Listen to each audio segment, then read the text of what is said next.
Okay, let's take a look at some RL series circuits here. This is the simplest of the bunch. We'll get into some more of the complex, but inductors are widely used, and they do change the way things happen in circuits. So they're used in oscillators, power supplies, they're used as filters. And they have special characteristics that make inductive circuits different from pure resistive circuits. And we need to know how that works.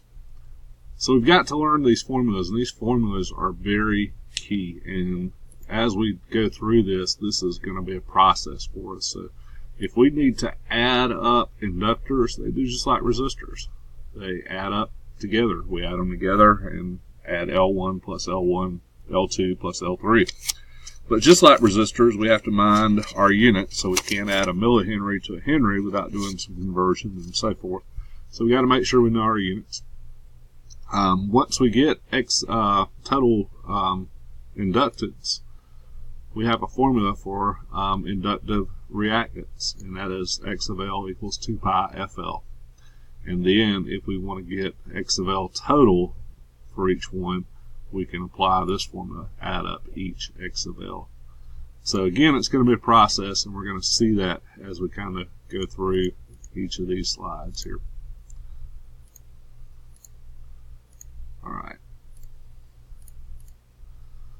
The total inductance of a series circuit is always greater than the larger inductor. So it's just like resistors. If we have a 2K and a 5K, we end up with 7K. So we're going to have a value greater than our largest, which is the 5K. So it's simple math here.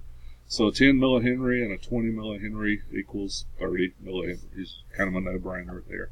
And again, we're stepping through, but this is the basics. In order to get further, we're going to have to apply those basics. And placing inductors in series has the same effect as adding more turns on the core. So if we add a 10 and a 20, we're really getting a 30. That's the same as having a 30 millihenry, just like the resistors again. If we have a 1K and a 2K, we end up with 3K, and the overall resistance is 3K, so no difference. The more turns around the core, the higher the inductance. And the junction between L1 and L2 is essentially the same point. So as far as this battery is concerned, that's not two different inductors. It's one single inductor that's 30 millihenries. So, and the inductance of the circuit is developed between the left end of L1 and the right end of L2. And to get that total, we just add them up. L1 plus L2. If there were 20 in here, we'd go L1 plus L2 all the way out to L20. So in this case, it's 30 millihenries.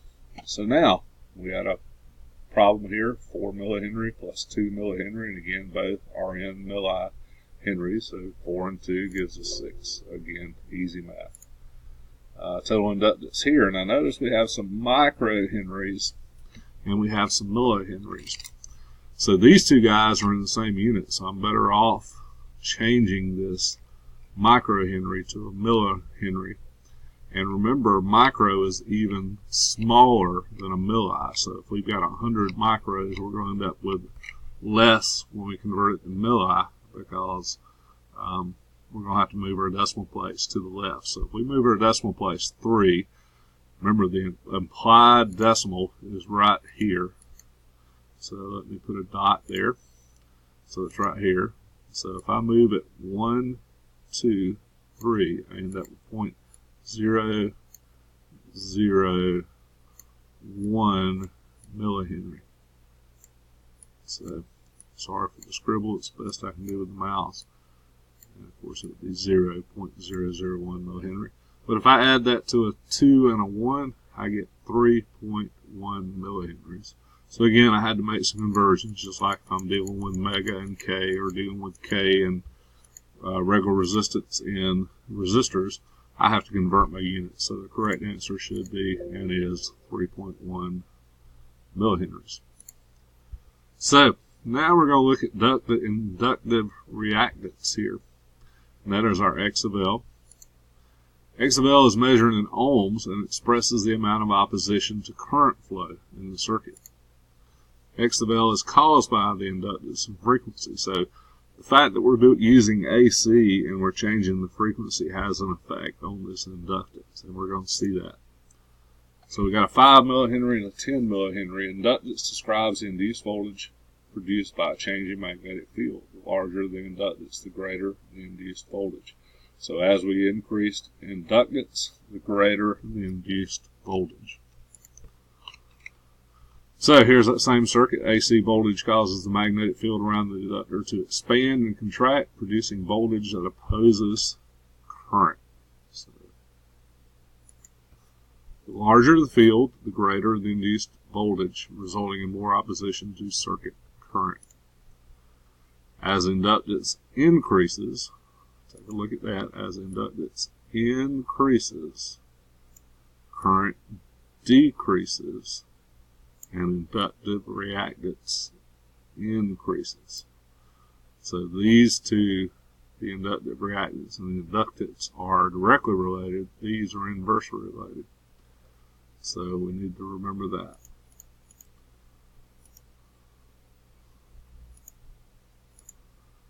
Frequency is measured in cycles per second. The more cycles per second, the higher the frequency.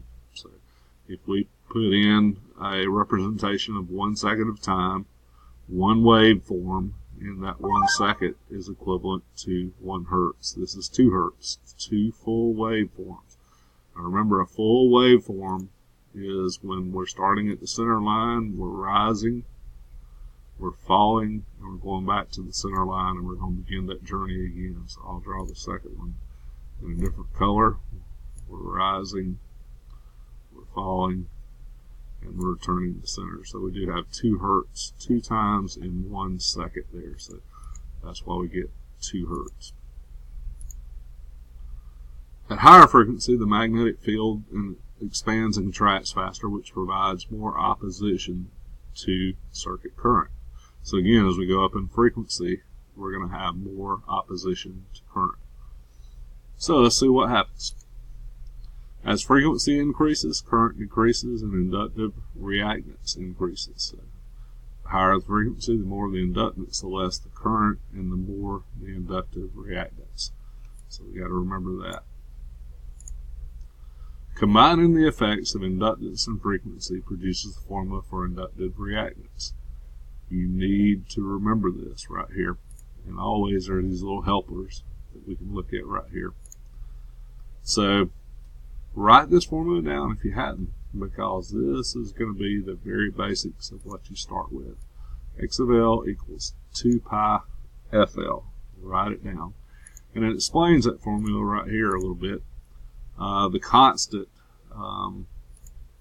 2 pi, or 6.28, signifies circular motion which the sine is derived. Consequently, this formula can only be used in sine wave AC circuits.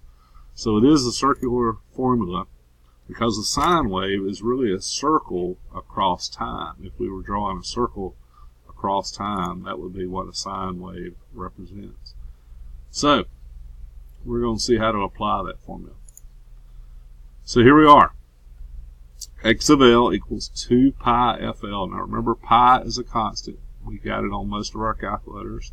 So if I hit 2 pi and then hit the frequency, which is 100, whoops, I didn't hit time, so let's restart that. 2 pi times 100 times 2, we're going to end up with something I didn't type in correctly.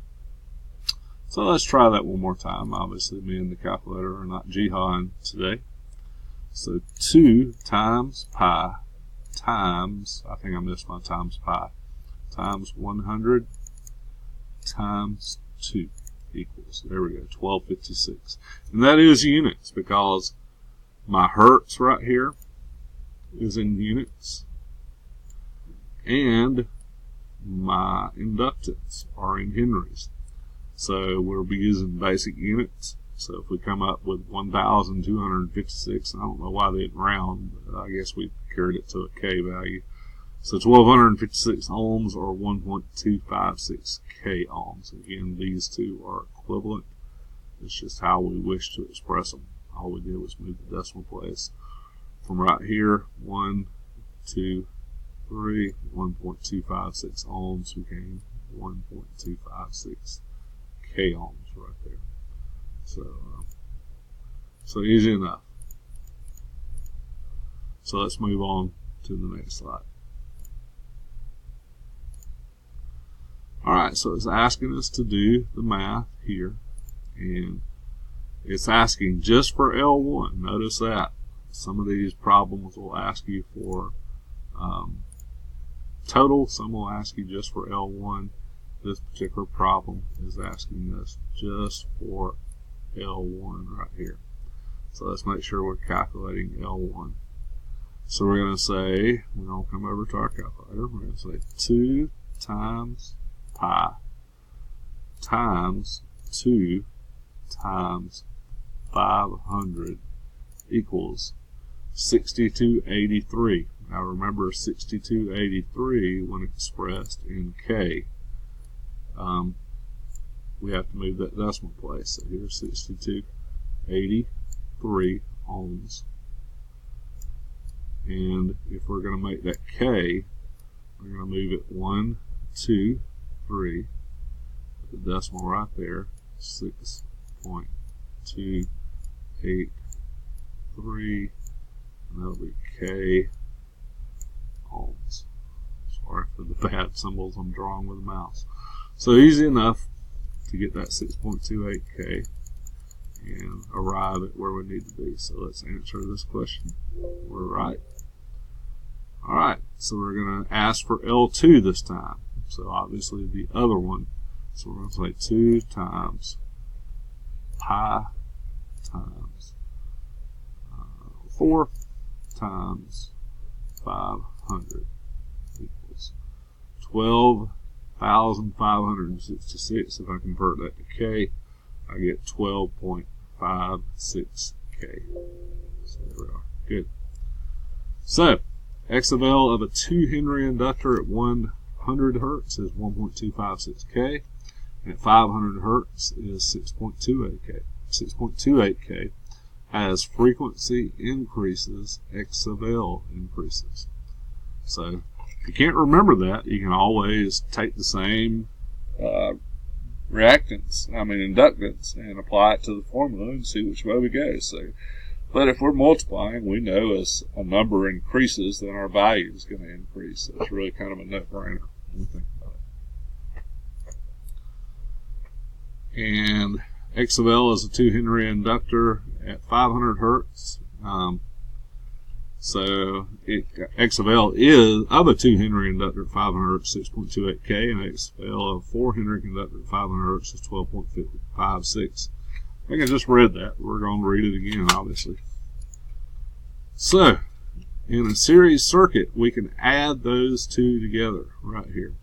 We can take our X of L1, our X of L2, and total them. All we did was come in here and we added these two. This one and that one. And we're doing that right there. And we came up with 18.84. So just simple math to do it. Alright. So let me switch back to the mouse here. So total X of L is added each of those together. No big deal. Take the value of this one, add that one like I said. Another method, and we're going to get to that in the next video because we're about to run out of time. I have a 15-minute time limit. So another way of doing that is fixing to be described in our next video.